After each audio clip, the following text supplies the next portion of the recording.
Siapa suruh kau undang saya? Ya, ini hebat ini. Benar dek. Betul kau berani, masih muda. Mertuamu polisi pula. Istrimu orang Bugis pula. Oh luar biasa pak. Saya perlu kasih tahu apa artinya itu tenrisau. Itu bahasa Bugis, kalau bahasa Indonesianya tenrisau itu tak terkalahkan. Maka siap-siaplah kau menaklukkan orang yang tidak terkalahkan. Ya, itu bahasa Bugis. Orang Bugis kasih nama itu ada filosofinya. Tenrisau, tenriteta. Kalau tenriteta itu tidak bisa dilewatin. Nah, ini tenrisau ini artinya tak terkalahkan. Assalamualaikum warahmatullahi wabarakatuh. Klik subscribe dan lonceng notifikasi kalian untuk mendukung channel ini agar terus menyiarkan syiar Islam. Jangan lupa like and share. Teristimewa yang punya acara pada Bapak Kombes Pol Andi Rian Jayadi beserta istri yang insya Allah dimuliakan dan dirahmati oleh Allah Subhanahu wa Ta'ala. Ananda pengantin, pertama kita harus tahu dulu apa hukumnya nikah. Ya, ada nikah yang haram, ada nikah yang wajib. Yang haram itu yang bagaimana? Yang tidak mampu, baik secara materi maupun secara psikis. Homo, ya, gay, penyuka sesama laki-laki, tidak senang sama perempuan. Kalau dia menikah sama perempuan malah hancur, ini perempuan tidak pernah rasakan kebutuhan psikis, maka dia haram untuk menikah. Atau lesbi, penyuka sesama laki-laki perempuan, dan ini semakin banyak dan mereka eksis. Ya, ini haram. Ya. Kemudian yang wajib. Siapa yang wajib sudah mampu, mampu secara materi, kemudian mampu secara fisik. Lalu dia juga nyerempet persinahan. Ini wajib. Siapa mereka? Sudah punya kerja, sudah punya penghasilan, sudah mapan, selalu bawa ceweknya ke sana kemari. Itu dosa kalau dia menikah. Maka dengar ini, yang jomblo-jomblo fisabilillah. Kalian juga yang sudah pacaran, dengar ini baik-baik. Nikah cepat. Dengar ini cewek-cewek, dipacari 3 tahun tidak dinikah-nikahin, rugi kamu. Motor aja 1 tahun dicicil sudah lunas. Masa kamu dipacari 3 tahun tidak dinikah-nikahi? Maka saya hormat sama laki-laki ini. Masih muda, berani untuk menikah. Tidak semua laki-laki berani untuk menikah. Termasuk kalian yang bawa pacar tapi sampai sekarang tidak menikahi pacarnya. Siapa suruh kau undang saya? Ya, ini hebat ini. Benar dek. Betul kau berani, masih muda. Mertuamu polisi pula. Istrimu orang Bugis pula. Oh luar biasa pak. Saya perlu kasih tahu apa artinya itu tenrisau.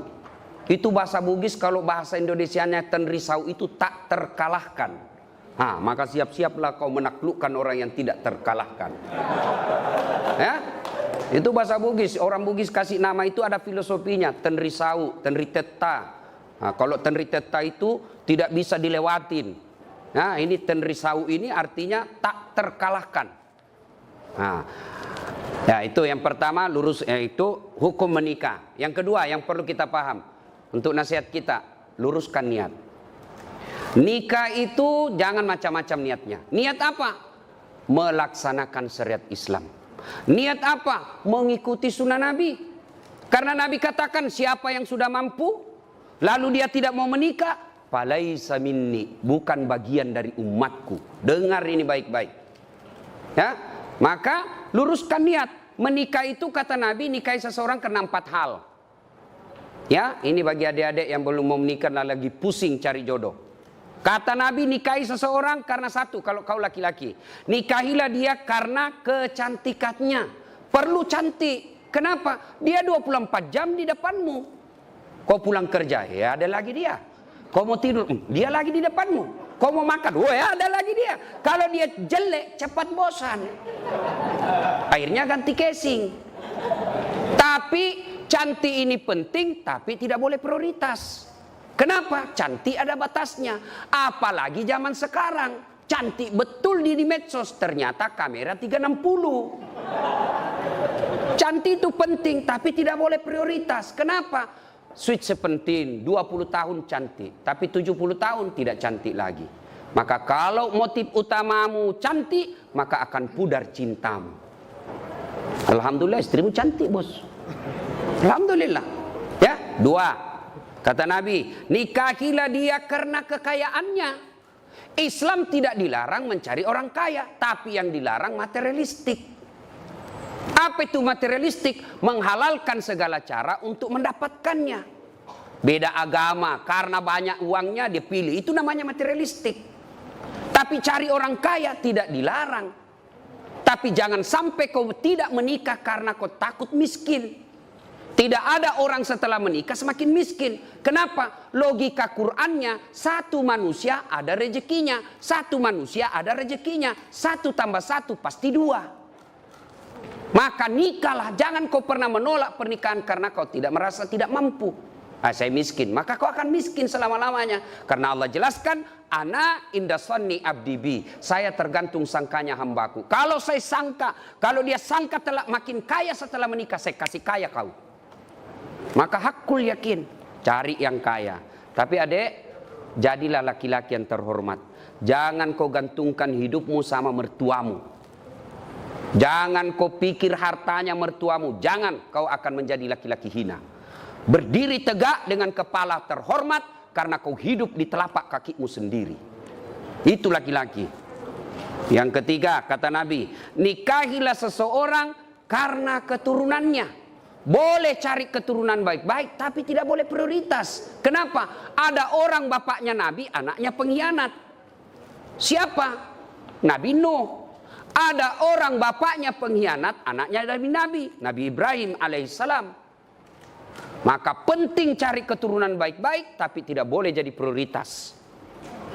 Nah, yang keempat, kata Nabi, nikahilah dia karena agamanya.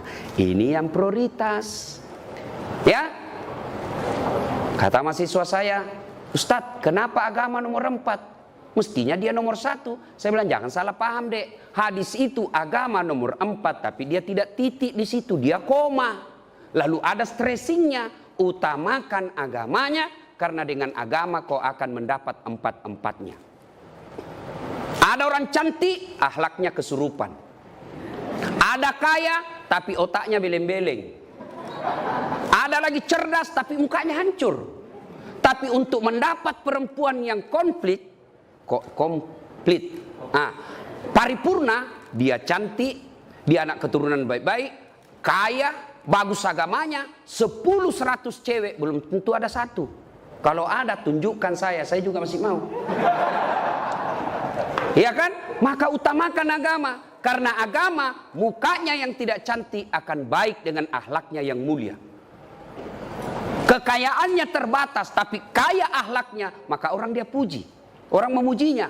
Maka utamakan agamanya, tapi karena dengan agama kau akan mendapat semua-semuanya. Luruskan niat. Yang ketiga yang ingin saya sampaikan. Setelah ijab kabul ini dek, percayalah tidak ada keluarga yang tidak ada masalahnya. Ini semua ini. Muka-muka penuh masalah rumah tangga ini semua. Ya kan? Iya, percaya. Tidak mungkin ada rumah tangga yang tidak ada masalahnya. Rumah ustadz, banyak juga masalahnya. Apa masalahnya? Mau kawin lagi takut sama istrinya. Semua orang punya masalah. Jangankan ustadz, Nabi aja ada masalahnya. Nabi. Manusia pilihan, tidak ada dosanya. Doanya pasti diijabah Allah. Apa tidak ada masalahnya? Pernah beliau 3 hari 3 malam tidak makan sampai cucu beliau Hasan Husain pucat. Dibuli, bukan lagi dibuli, diusir dari tanah kelahirannya Mekah. Siapa yang mengusirnya? Pamannya sendiri. Tuh Nabi.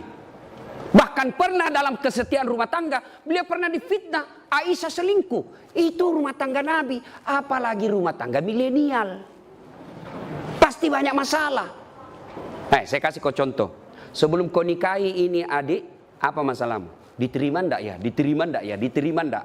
Sudah, diterima. Selesai masalahmu. Oh, ada lagi masalah. Ada corona. Mau menikah ada corona.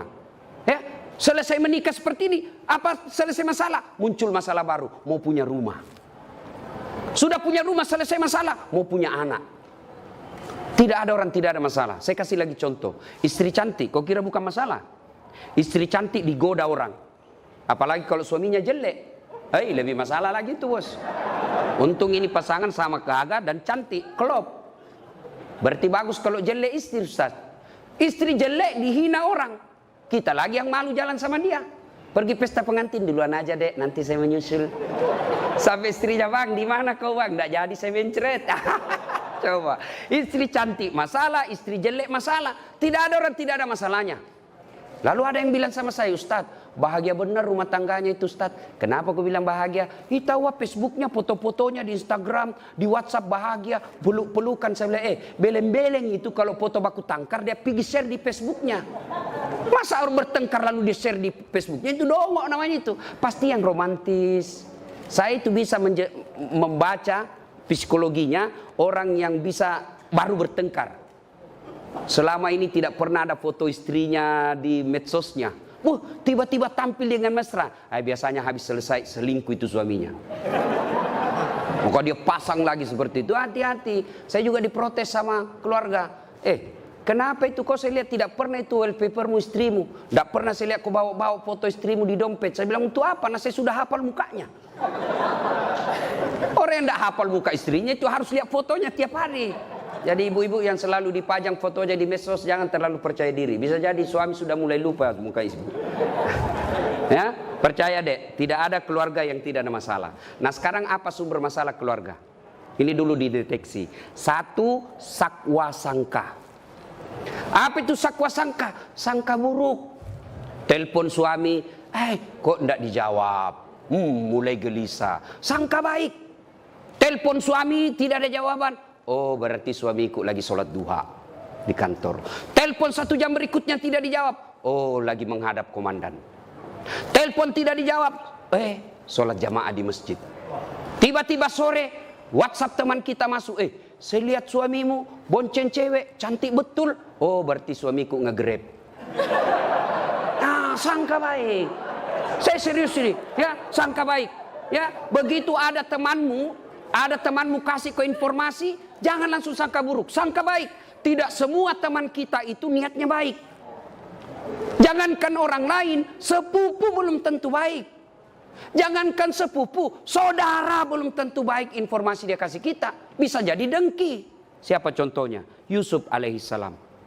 Siapa yang dorong Nabi Yusuf masuk sumur? Saudaranya. Masa si Ustadz, itu kan paman saya, saudara bapak saya. Siapa Abu Lahab? Pamannya Nabi. Masa dia mau jahat sama keluarga saya Ustadz? Dia kan masih sepupu 1 kali sama saya. Abu Sofyan, itu sepupu 1 kali. Jadi ketika kau terima informasi, jangan telan bulat-bulat. Itu yang orang wartawan bilang check and recheck. Bahasa agamanya tabayun. Karena belum tentu informasi yang kita terima benar.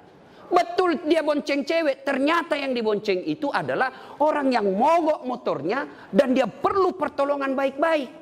Maka dia akhlak baik itu suami. Ketika kita sangka buruk, tidak pernah tenang. 3 tahun berkeluarga, tidak punya anak. Akhirnya di tahun keempat dia pergi periksa ke dokter, ahli kandungan. Tes. Ternyata kata Pak Dokter, Ibu dokter, Bu, Ibu sudah terlambat 2 bulan. Senang sekali ini Bu. Dia telepon suaminya, Pak, di tahun keempat ini alhamdulillah saya sudah terlambat 2 bulan.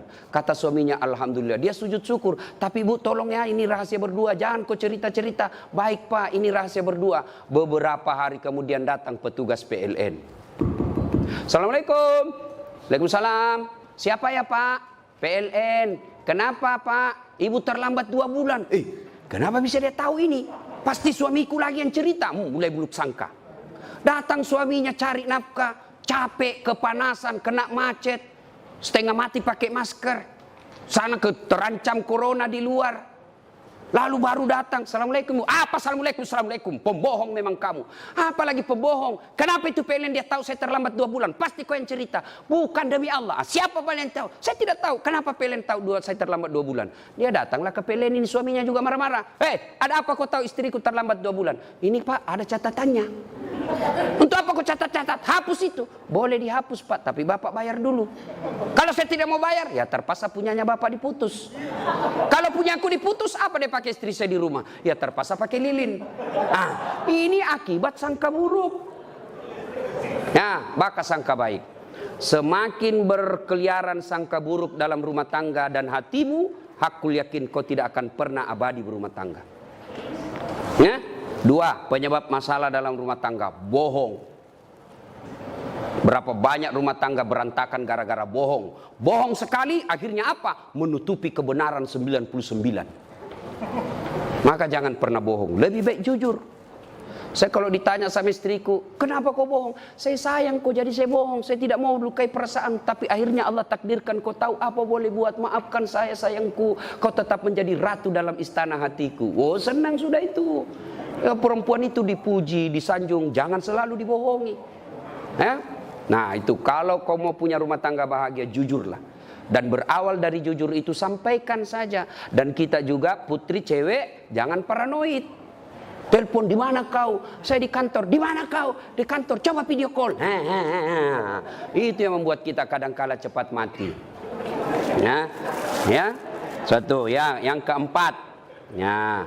Sekarang semua rumah tangga ada masalah. Lalu kalau ada masalah Ustadz, apa solusinya? Ista'inu bisabri wassalah. Sabar, perbaiki solatmu, saya yang selesaikan masalahmu. Itu janji Allah. Jadi ini dia berdua, ya, rumah tangga ini, rumah tangga milenial seperti kalian ini pasti berat. Resepnya 2 deh. Tingkatkan kesabaran, sempurnakan solatmu. Allah yang selesaikan. Apakah orang yang solat tidak ada masalahnya? Ada masalahnya. Cuma Allah yang bantu selesaikan. Rasulullah ada masalahnya. Tapi begitu ada masalah, beliau solat. Kita manusia akhir zaman ada masalah, update status. Berdoanya di Facebook, berdoanya di Twitter. Teganian kau. Ya Allah, lindungi rumah tanggaku. Sibuknya Tuhan mau baca statusmu, bos. Berdoanya di mana? Di atas sajadah. Selesai sholat, ibu-ibu kadang curhat sama saya biarkan saja dia menangis-nangis. Nah, kalau ibu-ibu curhat itu jangan dibantah, dengar aja. Selesai itu saya bilang, Bu, sampaikan keluhan ibu bukan kepada saya, tapi kepada Allah dalam sholat tahajud atau sholat hajat. Minta kepada Allah. Ya Allah, Zat yang membolak-balikkan hati suami saya. Engkau yang maha memelihara. Pelihara suami saya dalam cari nafkah. Perempuan semakin liar. Tapi jika engkau memelihara suamiku, tidak ada perempuan yang mampu mengalahkannya. Masya Allah. Ya, kau curhat saja. Kau dapat masalah rumah tangga, tak kusangka ternyata seperti ini. Jangan putus asa. Jangan putus asa. Maka ambil sajadah, kau mengadu kepada Allah, bukan mengadu di medsos. Ya? Nah, tingkatkan kesabaran. Nah, ini Bapak Ibu saudara-saudara sekalian. Nah, banyak yang bisa dilakukan di ceramah tapi waktu terbatas. Nah, sekarang yang kelima, resep gampang bahagia. Nah, resep gampang bahagia, birrul walidain, berbuat baik sama orang tua. Coba ini dek, tamu-tamu kita, ada kehormatan kita, Brigjen, bintang 1 polisi. Siapa yang beliau lihat? Bukan karena 2 pengantin, tapi bapak. Saya datang ke sini, seumur-umur jadi wabah corona ini, baru kali ini saya ceramah di depan umum. Saya datang pertaruhkan, saya tinggalkan Makassar, melawan ini kekhawatiran saya tentang corona, karena saya menghargai bapak, mertua. Nah, ini acara mewah seperti ini. Kenapa? Karena orang tua. Jadi kalau kau mau bahagia, muliakan orang tua. Jangan cari muka sama direkturmu. Jangan cari muka sama bupati. Bukan dia yang besarkan dan nikahkan kamu. Maka kalau rumus mau bahagia, muliakan orang tua. Ibu bapak yang ada rumah tangga di sini, kalau tidak pernah berhenti masalah dalam rumah tangga, barangkali penyebabnya, hakul yakin, bapak mengabaikan tanggung jawab memelihara orang tua. Ya? Paling gampang, ini yang saya amalkan. 2 kali minimal telepon orang tua. Kalau kita tidak serumah, baru bangun telepon. Mak, Pak, gimana kabar? Alhamdulillah, terima kasih sudah menikahkan saya. Hari pertama, hari-hari berikutnya, Pak, gimana kabar? Apa sarapan pagi ini? Doakan, Pak, minta doakan saya. Bu, minta doakan saya. Mau tidur, telepon lagi. Mak, gimana kabar? Jangan lupa maafkan orang-orang yang salah hari ini, Mak, karena itu resep kebahagiaan dalam hidup. Coba lakukan itu dulu. Ya, jangan malah menelpon ibu kita, menelpon manajer kita abaikan. Mak, tunggu dulu ya, menelpon manajer saya, itu sumber masalah hidup. Terbalik mestinya, Pak Manajer, mohon maaf. Di jalur lain, ibu saya menelpon. 10 menit kemudian saya telepon balik Bapak. Itu yang baik. Jangan malah, mohon maaf Pak, ada Bapak manajer saya telepon. Saya tutup dulu Pak ya. Melukai perasaan orang tua. Ya, birrul walidain. Tidak ada rumah tangga yang sengsara kalau dia memuliakan orang tuanya. Itu aja rumus. Soal rezeki dek, jangan kau cemas. Allah sudah jamin rezekimu. Jangankan kamu yang sarjana, cerdas, cicak. Tahu cicak? Apa dia makan itu cicak dek? Nyamuk. Tidak masuk akal toh? Cicak di dinding, nyamuk terbang. Gimana mau ketemu? Satu di dinding, satu terbang. Tidak ada terminalnya. Gimana mau ketemu? Tapi Allah yang jamin rezekinya. Apa kata lagu kita waktu kecil? Cicak-cicak di dinding, diam-diam merayap. Datang seekor nyamuk, nyamuk yang datang. Tidak dikatakan lagu cicak lompat ke nyamuk, patah tulang dia. Maka tidak usah cemas soal rezeki. Ya, berbuat baik saja kau kepada kedua orang tuamu, gunakan ilmumu, Allah buka pintu rezekimu. Hakul yakin. Ya. Nah, ini nasihat buat pengantin. Sekarang nasihat buat kita ini yang datang. Satu, biasanya kalau ada cara begini banyak yang tidak sholat. Ini untuk orang Islam. Gara-gara apa? Make up. Kuning, coklat, biru, krem, abu-abu. Tidak sholat. Ya, Ustadz bagaimana? Dilarang make up. Ibu-ibu kalau make up untuk bangga suami di depan samping itu ibadah. Kalau ibu make up supaya suami bangga, itu ibadah. Tapi jangan sampai make up membuat ibu tidak sholat. Bagaimana caranya Ustadz? Ibu wudhu dulu. Sudah wudhu make up. Setelah itu tahan kentut. Karena biar sudah wudhu sedikit aja Ustadz, tidak habis, tetap batal.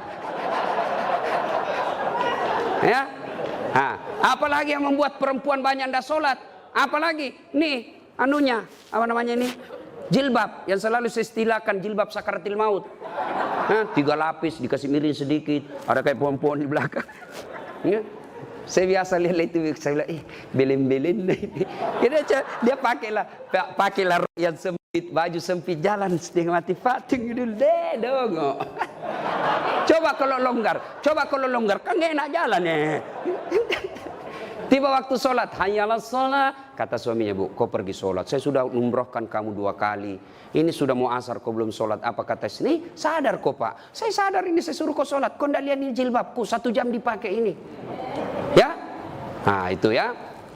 Yang berikutnya, yang banyak kita langgar pada saat acara pengantin begini apa? Banyak praktik mubasir. Terutama itu air gelas. Belum habis kita tusuk lagi yang satu. Belum habis kita tusuk lagi. Jangan, itu uangnya orang. Ya, habiskan baru tambah. Makanan, saya orang kampung, saya waspada kalau acara pengantin di kota pak. Karena belum tentu baik. Enak di mata, belum tentu sesuai di leher. Saya pernah dapat mie, saya kira mie panjang-panjang pak. Saya ambillah, karena saya suka mie. Banyak-banyak, ternyata apa? Mangga. Waduh, saya mau sisa. Saya mau sisa. Saya sudah bilang jangan mubasir, habis pak, menderita saya pak. Maka belum tentu enak di mata, belum tentu enak di leher. Ambil sedikit saja, ternyata nyaman, baru tambah. Tidak ada yang persilakan tambah Ustadz. Saya pakai teori diri saya. Enak, saya mau tambah, tidak dipersilakan. Saya persuruh diri saya, tambah Ustadz, iya mari-mari.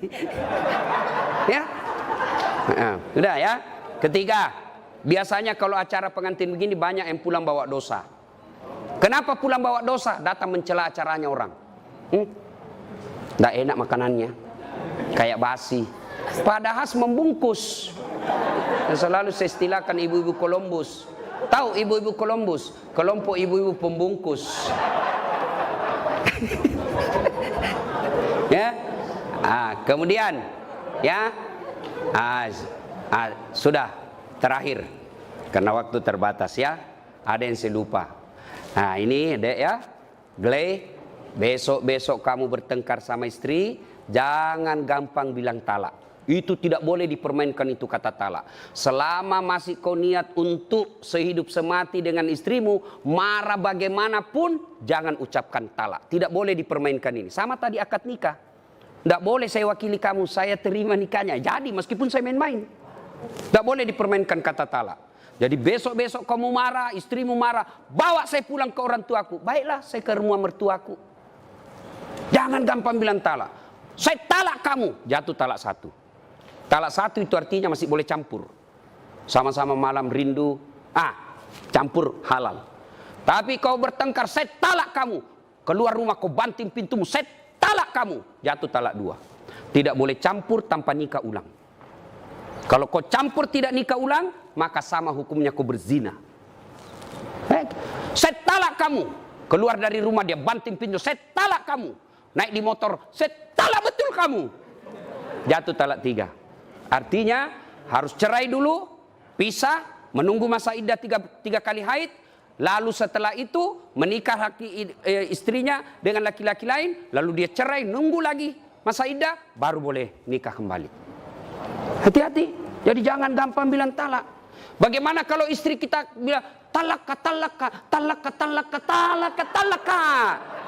Sampai enggak apa-apa, biar sampai di atas pantatnya. Enggak apa-apa. Biar dari talak dari pagi sampai pagi lagi enggak apa-apa. Kenapa? Hak talak ada sama suami, bukan sama istri. Ya, demikian, mudah-mudahan ada manfaat. Ya, sebelum kita akhiri, mari kita kirimkan suratul Fatihah kepada Rasulullah Muhammad SAW.